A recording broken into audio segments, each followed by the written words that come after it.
Talking a little bit about kind of next steps for this project. I'm going to give a background on the kind of overall problem that is motivating this whole project, give you a timeline of what we've done on it so far, talk broadly about why it is that we need standardized quantitative scales in BDSM research in the first place.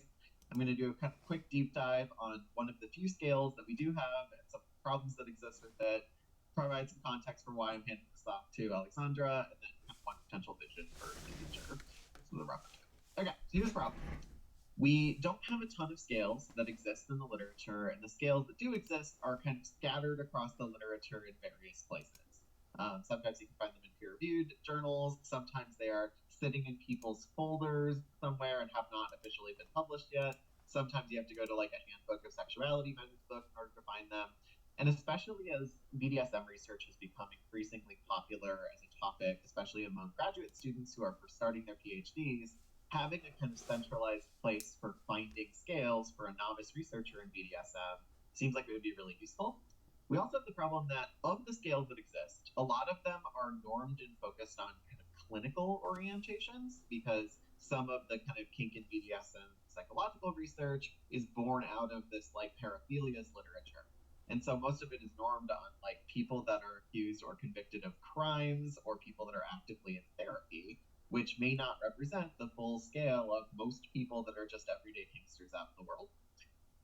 And in our attempts to look at some existing scales, for example, trying to get a scale of BDSM and kink-related stigma by adapting it from a scale for LGBTQ-related stigma, it turns out that often these things end up being inappropriate for trying to conceptualize kink and BDSM communities.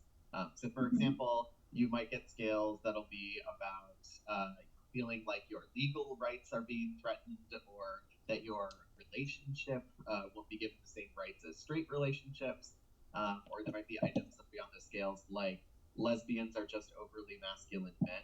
A lot of these kinds of items don't have a lot of clear analogs in the BDSM world, so when we try to adapt these scales, it can be a big challenge. So we don't have scales. The scales we do have are hard to find, and the scales that we have often are kind of poorly adapted for our communities. So this got born out of initially a prospectus that I wrote in 2010 for thinking about a project I wanted to start trying to revamp the Yost attitudes about Sadomasochism scale. Because as I was starting to work on planning out my dissertation, I found that scale and I got really excited. And then I looked into depth with it and found a ton of problems. And so initially I was kind of frustrated with the scale. I developed a lot of criticisms. I wanted to kind of do this project that was going to revamp it. And in fall of 2022, I went to Qantas in Vancouver, and this ended up coming up as kind of major topic among our informal discussion that was taking place there, this kind of lack of any kind of standardized quantitative scales. So that turned into a formal panel discussion this last February of 2023, where we got 5 BDSM researchers together to talk about the challenges of trying to define kink, the lack of standardized scales, and trying to come up with particular understudied areas of research. And since then, I have done very little with this in terms of formally moving the project forward, in part because I was finishing my dissertation and getting a tenure track position, and I was on the job market at the time. So today is kind of the moment where we're having a get-together to talk about what this next steps might potentially look like. So why do we need these kinds of quantitative standardized scales? After all, like this is not the only way to do research, but there's a lot of advantages that they can provide. One is that it can help to speed up the IRB process. Kink and BDSM related studies are notoriously frustrating to get past several IRBs, especially if you're at an institution that doesn't have a lot of experience with getting a research study approved. And so if you have a scale that has already been used in previous research and has already been approved by a different IRB, you can sometimes cut this process by months rather than developing your own items and then trying to convince the IRB that those items aren't going to be somehow psychologically scarring people. Second is that it helps us compare across studies. If people are using the same scales, we can tell if different populations are scoring differently on these different items and make those kind of comparisons more accurately. Third is that there's a bunch of people that won't believe something unless there's a number in it. And so having legal and kind of political rhetorical value for being able to use scales like these are useful. Similarly, it's easier to win grant proposals if you can say, we're using all of these existing scales that have already been well validated. And it saves us some labor too. We don't have to reinvent the wheel every single time that we want to do a kind of BDSM-oriented research study. So unfortunately, we don't have a lot of scales right now. One of the ones that we do have is this Yost Attitudes About Sadomasochism scale, and it's one that has a ton of problems. So I'm going to go into many of these kinds of items that exist on this scale and some of the challenges that we have to deal with this. So for example, we'll get items on here that are intended to be capturing the idea that BDSM is socially wrong, with an item like sadomasochists just don't fit into our society. The problem is that you'll find a bunch of people that feel super positively about BDSM, that have really strong, positive, centralized kink identities, that will also say, yeah, I'm a total, outcast, or I'm a total, weirdo compared with everybody else, but they have a really kind of positive benefit or positive side to it. And so using an item like this to try and measure someone's attitude about BDSM might not be particularly helpful. Same thing with sadomasochism as a threat to many of our basic social institutions. You'll definitely find some sex-positive feminists that'll say things like, yeah, sadomasochism is a way in which we're crushing the cis-heteronormative patriarchy that's going to try and going to help reframe society and create more consensual values. Or you'll get people that will look at an item like, if I was alone in a room with someone I knew to be dominant, I would feel uncomfortable. It's not clear if that's a measure of it being socially wrong or a measure of feeling uncomfortable knowing the private details of other people's sex lives. In the same way that someone might say, if I was alone in a room with someone that I knew was into vaginal sex, I would feel uncomfortable, right? That might not even be a measure of attitudes. That's just a measure of discomfort with privacy.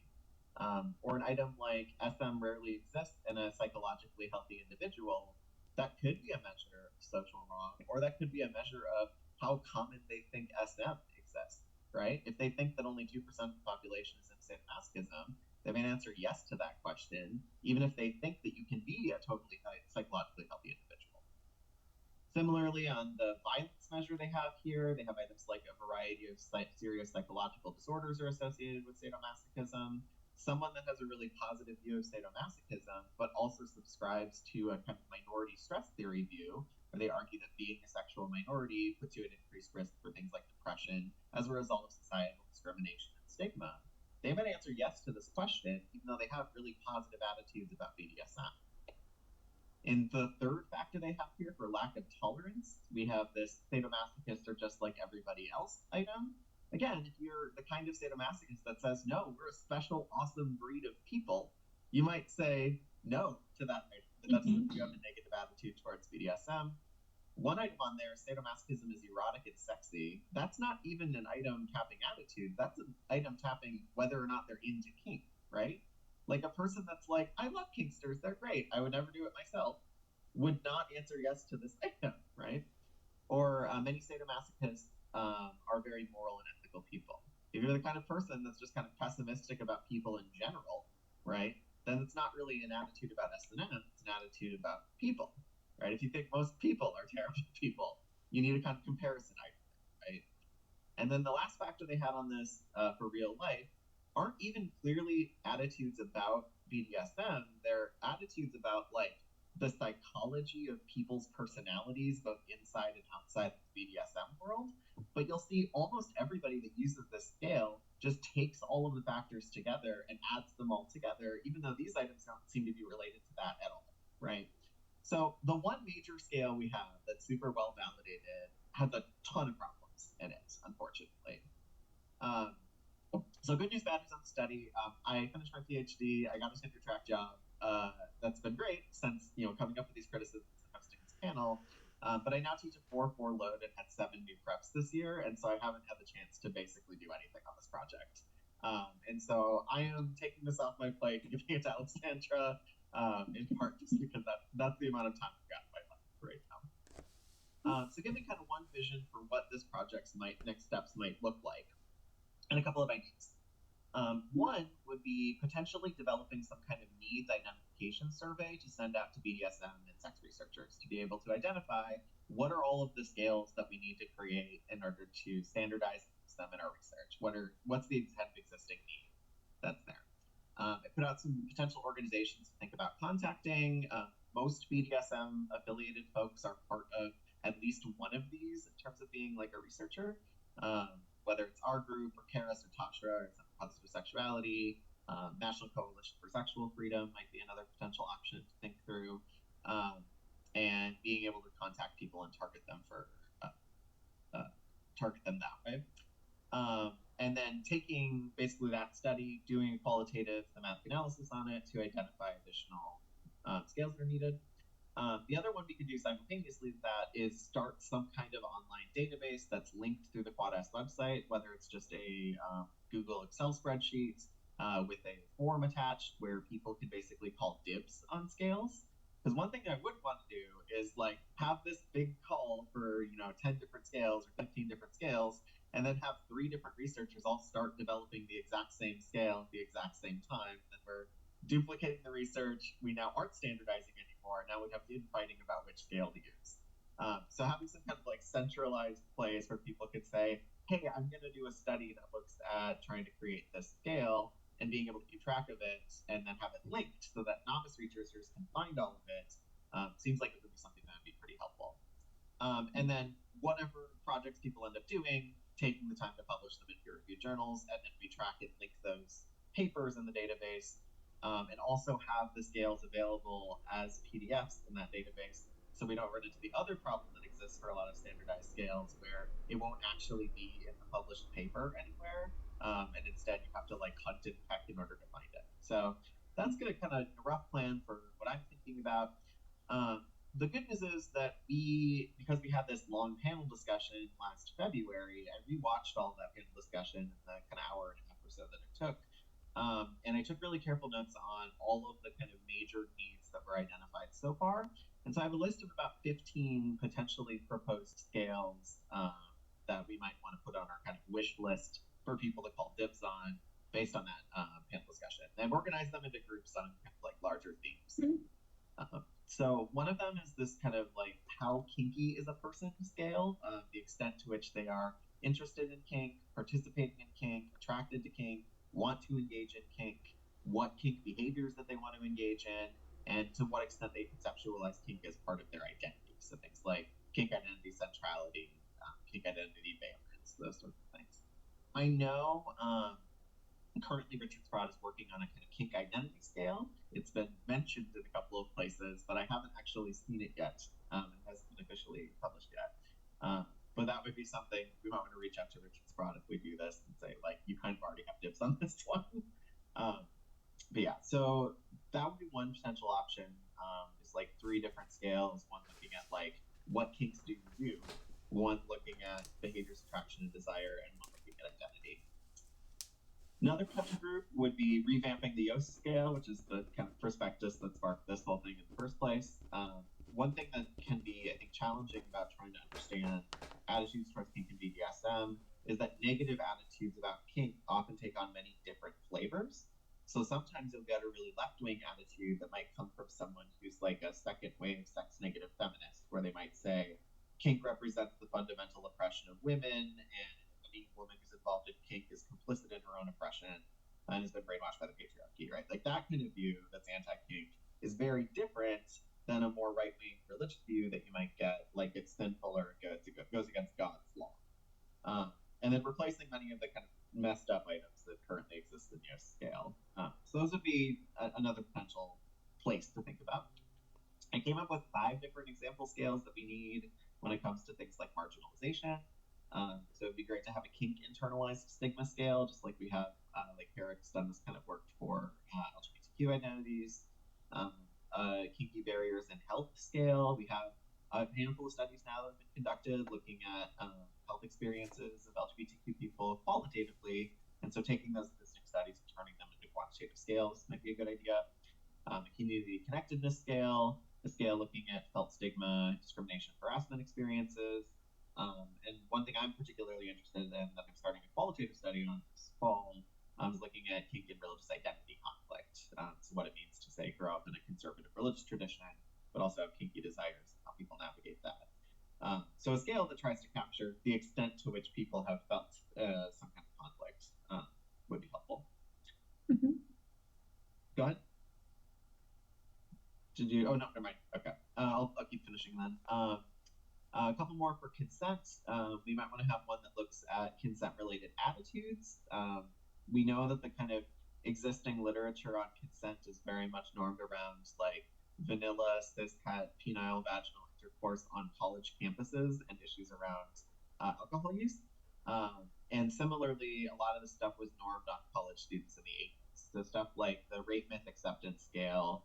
I did a pilot study for an experimental project where I got 9 kinky people to fill out the rape myth acceptance scale. And I got such a floor effect with every single person who strongly disagreed for every single item that we got no variability at all. And so using some of these scales with like kinky folks who often have much more complicated conceptions of consent may not be appropriate. Similarly, kinky folks will sometimes have really complicated concepts of things like boundary pushing or what the role of a safe word is, or different philosophies around consent. Liam Wignall mentioned during the panel that when he talked about these things with some of the participants, especially those who weren't part of kind of formal organized kink communities, these terms weren't ones that they had been familiar with, but the concepts might still be useful. And so turning the scales that are using these kinds of concepts we have in consent into like scale items that we can measure with a couple of different factors might be helpful. Similarly, we might want one that looks at kinky consent experiences, so what people behaviorally do around consent or people's experiences of consent violations. I know the study that NCSF co-sponsored that looked at kinky consent violations, so we might take some of those and try to validate them using some kind of standardized metric for that.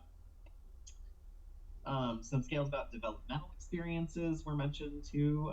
So people's belief about the origins of where kinks come from. And some questions about like, some people think that this is genetic and some people think it's totally not genetic. For some people, it's about this like intrinsic experience they had when they were a very young person where they've always seen themselves as kinky. And for other people, it's like they got into a relationship when they were 30, right? And so tracking different beliefs about where kinks come from might be a good one. We did a study that's published in JSR right now looking at different origin narratives that can be used as inspiration for that. And then similarly, there was some interesting discussion of like some kind of experiences in childhood and adolescence. There are, a lot of kind of proto-kink experiences that many kinky people as adults retrospectively report, and turning that into some kind of scale to measure the whether somebody has experienced or memories of any of these things, and also the extent to which they've experienced that might be helpful. There was a long discussion about the need to kind of internetify a lot of our concepts around kink and BDSM, especially since so much of this research is still done either only on FetLife or only at like in-person BDSM clubs and events. Whereas the kind of larger communities of people that are like hooking up via apps and things, we have a lot less research that's focused on. Liam Wignall's work on Kink the Digital Age, the book that got recently published, might be a good kind of inspiration for a scale of some of these things. Last one we had was kind of knowledge scale, thinking about like, if you were to take a kinky sex ed class, what would be the things that you would learn from that class, and trying to turn it into a scale. Because I imagine, that like people who are sort of novices at kink and people that know a lot about kink might have a whole wide variety of different behaviors, a wide variety of different attitudes. So having some kind of standardized metric for trying to measure knowledge might be an